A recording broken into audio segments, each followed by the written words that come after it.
let by his agent Don Luis Alaman to Señor Zurutuza.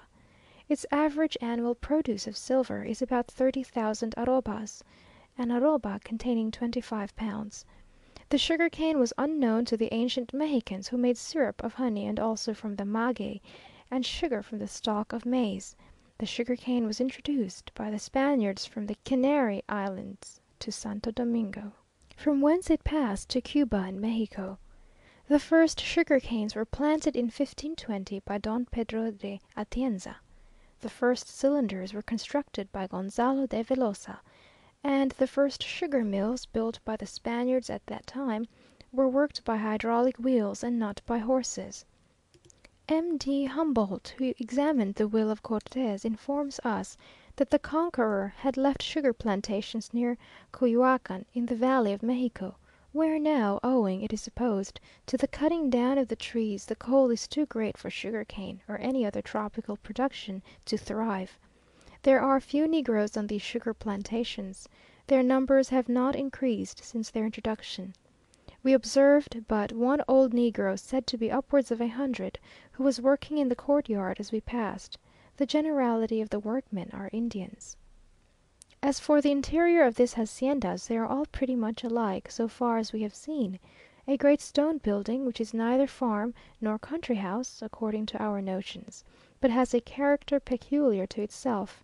Solid enough to stand a siege, with floors of painted brick, large deal tables, wooden benches, painted chairs, and whitewashed walls, one of two painted or iron bedsteads, only put up when wanted, numberless empty rooms, kitchen and outhouses, the courtyard a great square, round which stand the house for boiling the sugar, whose furnaces blaze day and night, the house with machinery for extracting the juice from the cane, the refining rooms, the places where it is dried, etc., all on a large scale.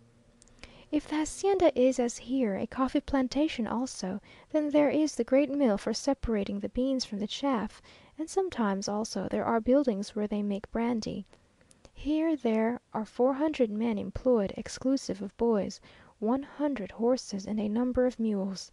The property is generally very extensive, containing the fields of sugarcane, plains for cattle, and the pretty plantations of coffee, so green and spring-like, this one containing upwards of 50,000 young plants, all fresh and vigorous, besides a great deal of uncultivated ground, abandoned to the deer and hares and quails, of which there are great abundance. For 4 months in the year, tierra caliente must be a paradise, and it has the advantage over the coasts in being quite free from yellow fever. But the heat in summer and the number of poisonous insects are great drawbacks. Of these, the alacrans, or scorpions, which haunt all the houses, are amongst the worst. Their bite is poisonous, and to a child deadly, which is one of the many reasons why these estates are left entirely to the charge of an agent, and though visited occasionally by the proprietor, rarely lived in by the family. The effects are more or less violent in different constitutions. Some persons will remain for 8 days in convulsions, foaming at the mouth, and the stomach swelled as if by dropsy; others, by immediate remedies, do not suffer much. The chief cures are brandy, taken in sufficient quantities to stupefy the patient, guiacum, and boiled silk, which last is considered most efficacious. In Durango they are particularly numerous and venomous, so that a reward is given for so many heads of scorpions to the boys there, to encourage them to destroy them. The Señora who lives there feels no inconvenience from their bite, but the scorpion who bites her immediately dies. It is pretended that they prefer dark people to fair, which is to suppose them very discriminating. Though as yet there have been few seen in the houses, I must confess that we feel rather uneasy at night, and scrupulously examine our beds and their environs before venturing to go to sleep. The walls being purposely whitewashed, it is not difficult to detect them, but where the roofs are formed of beams, they are very apt to drop through. There are other venomous reptiles for whose sting there is no remedy, and if you would like to have a list of these interesting creatures, according to the names by which they are known in these parts, I can furnish you with one from the best authority. These, however, are generally to be found about outhouses, and only occasionally visit our apartments. There is the chicaclina, a striped viper, of beautiful colours; the coralillo, a viper of a coral colour with a black head; the vinagrillo, an animal like a large cricket; you can discover it when in the room by its strong smell of vinegar. It is orange coloured, and taps upon the person whom it crawls over without giving any pain, but leaving a long train of deadly poison. I have fancied that I smelt vinegar in every room since hearing this. The salamanquesa, whose bite is fatal. It is shaped like a lizard. The eslaboncillo, which throws itself upon you, and if prevented from biting you, dies of spite. The quenquatl, which has 5 feet, and shines in the dark, so that fortunately a warning is given of the vicinity of these animals in different ways. In some by the odour they exhale, in some by the light they emit, and in others, like the rattlesnake, by the sound they give out. Then there is a beautiful black and red spider called the chinclaquili, whose sting sends a pain through all your bones, the only cure for which is to be shut up for several days in a room thick with smoke. There are also the tarantula and casampuga spiders. Of the first, which is a shocking looking soft fat creature, covered with dark hair, it is said that the horse which treads on it instantly loses its hoof, but this wants confirmation.